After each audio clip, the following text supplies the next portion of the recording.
ప్రజలను దగా చేయడం, ప్రతిపక్షం మీద పగబట్టడం, ఇదే ఆయన ఎజెండా. ప్రతిపక్షం మీద పగ, ప్రజలకు దగ. ఇంతకు మించి ఏమైనా చేసినవా? 6 గ్యారంటీలు అమలైనాయే. మొదటి గ్యారంటీ మహిళలకు 2500 ఇచ్చిండా? నిన్న మాట్లాడుతుండి ఇంకా ఏం తక్కువైంది? మేము కాంగ్రెస్ పార్టీ అధికారంలోకి వచ్చినాక ఎవరు ఏమి కోల్పోలేదు అని రేవంత్ రెడ్డి మాట్లాడుతుండు. కోల్పోయినామా లేదా? రేవంత్ రెడ్డి వచ్చినాక రైతు బంధు కోల్పోయినామా లేదా? యాక్చువల్గా ఆ ఒక్కసారి వచ్చింది కూడా మనము ఎలక్షన్లప్పుడు విడుదల చేసిన డబ్బులే. మా నిరంజన వ్యవసాయ శాఖ మంత్రిగా కేసీఆర్ గారు ముఖ్యమంత్రిగా విడుదల చేసిన డబ్బులు. అప్పుడు ఎలక్షన్ కమిషన్ విలువై కంప్లైంట్ చేస్తే ఆగినాయి. గవే 5000 పడ్డాయి. నువ్వు అయితే 15000 ఇవ్వాలి కదా. అంటే నువ్వు వచ్చిన తర్వాత ప్రజలు రైతు బంధు కోల్పోయినరు, కేసీఆర్ కిట్ కోల్పోయినరు, న్యూట్రిషన్ కిట్ కోల్పోయినరు, బతుకమ్మ పండుగకు అక్కజెల్లెలు చీరలు కోల్పోయినరు, మా గొల్ల కుర్మలు 2వ దశ గొర్రెలు కోల్పోయినరు, బీసీ బంధు కోల్పోయినరు, మా దళిత సోదరులు దళిత బంధు కోల్పోయినరు. గిన్ని కదా కోల్పోయినాయి. మా చేపలు, మా ముదిరాజులు, మా గంగపుత్రులు, మా మత్స్యకారులకు గా చేపలు కూడా వేయకపోతున్నావు. దాన్ని సగం కోసినావు, ఆ సగం కూడా చక్కగా వేయలేదు. ఎందుకే చేపలు సగమే వేస్తున్నావు? పోయిన తారీ 2 లక్షలు పోతే ఒక చెరువులు ఈ తాప 1 లక్షనే పోసిందంటే కాలం కాలేదట. కాలం కాలేదా? సారీ, నీకు పోయే బుద్ధి కాలేదా? కాలం కాలేదా? ఏ ఊరు? ఇసరంపల్లి. ఏం చెరువు? పోషమ్మ కుంటలో పోయినసారి 60,000 పోతే ఈసారి 25,000 పోసిరట. అది నిండలేదు అయింది. మస్తు మతడు దూకిందా? అట్లున్నది కథ. రేవంత్ రెడ్డి గారు వచ్చినాయి కొత్త పథకాలు రాలేదని నేనెందుకంట. బ్రూ ట్యాక్స్ వచ్చింది.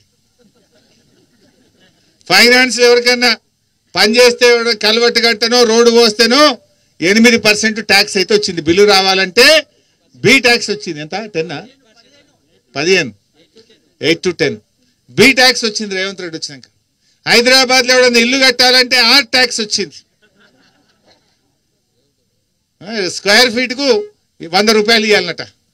B tax, R tax, U tax, కొత్త ట్యాక్సులు అయితే పెట్టినామే రేవంత్ రెడ్డి. కానీ ఉన్నాయి కూడా కొట్టినావు. కేసీఆర్ గారు ఉండగా కరోనా కష్టకాలంలో మా నిరంజన వ్యవసాయ మంత్రి, నేను ఆర్థిక మంత్రిని. కరోనా వచ్చింది, లాక్డౌన్. గవర్నమెంట్లో ₹1 లేదు, చాలా కష్టంగా ఉంది.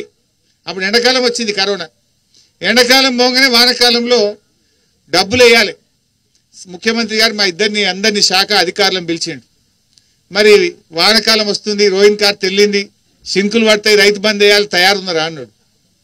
ఎక్కడ సార్ మొన్నటిదాకా కరోనా మొత్తం అంతా లాక్డౌన్ అన్నాం. అంటే ఏందా మాకు రైతులే అంతా మీకు అట్లా దొరికిండ్రా అని ఆఫీసర్ల మీద కోపానికి వచ్చి మంత్రుల జీతాలు బంద్ పెట్టు, ఎమ్మెల్యేల జీతాలు బంద్ పెట్టు, అన్ని బంద్ పెట్టు, రైతులకు మాత్రం వాన సినుకు పడే వరకు రైతు బంధు పైసలు పడాలని చెప్పిండు. పడ్డాయా లేవా? మరి ఇప్పుడు ఎందుకు పడతలేవే? ఇప్పుడు ఎందుకు పడతలేవు? అప్పుడైతే 10,000 మేము వస్తే 15,000 అన్నావు కదా. 10 దిక్కు లేకపోయా, 15 దిక్కు లేకపోయా. ఇంకా ముఖ్యమంత్రి నిన్న వరంగల్లో మాట్లాడుతుండు, ప్రజలు ఏం కోల్పోలేదట.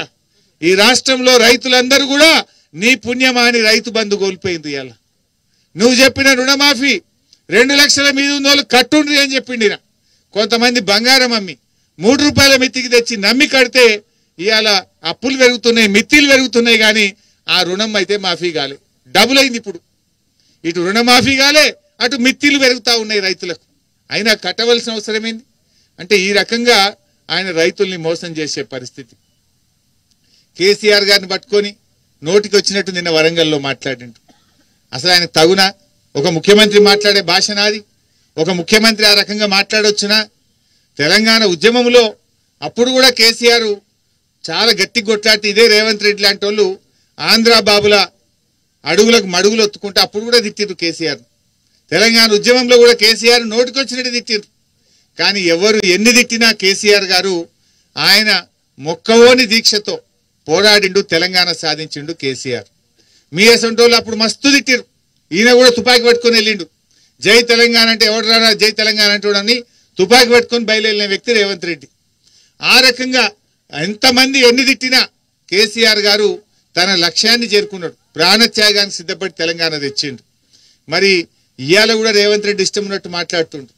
ఇవాళ మా లక్ష్యం ఒక్కటే, కేసీఆర్ ఏం చెప్పిండు, ఎవరు ఎన్ని తిట్టినా మనకు ప్రజలకు మేలు చేయాలి, కష్టపడి తెలంగాణ తెచ్చిన వాళ్ళం, ఈ తెలంగాణను 10 ఏళ్లలో అభివృద్ధి పథంలో నడిపిన వాళ్ళం కనుక ఈ తెలంగాణను కాపాడుకునే బాధ్యత ఉంటుంది.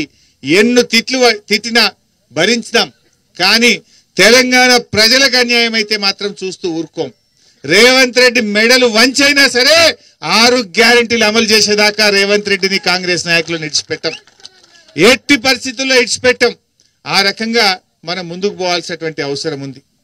రేవంత్ రెడ్డి మాట్లాడితే ఈ మధ్య కాంగ్రెస్ లీడర్లు చెప్తున్నారు నాతో, మా పిల్లలు ఏడ ఖరాబ్ అవుతారో ఆయన కనబడంగానే టీవీ అన్న బంద్ చేస్తున్నాం, ఛానల్ అన్న మారుస్తున్నాం అంటారు. ఏం మాట్లాడాడు అవి? కేసీఆర్ ఉండగా ఎంత మంచి పేరు తెచ్చుకున్నాడు. కరోనాలో కూడా బ్రహ్మాండంగా రైతు బంధు ఇచ్చిండు, ఎండాకాలంలో కూడా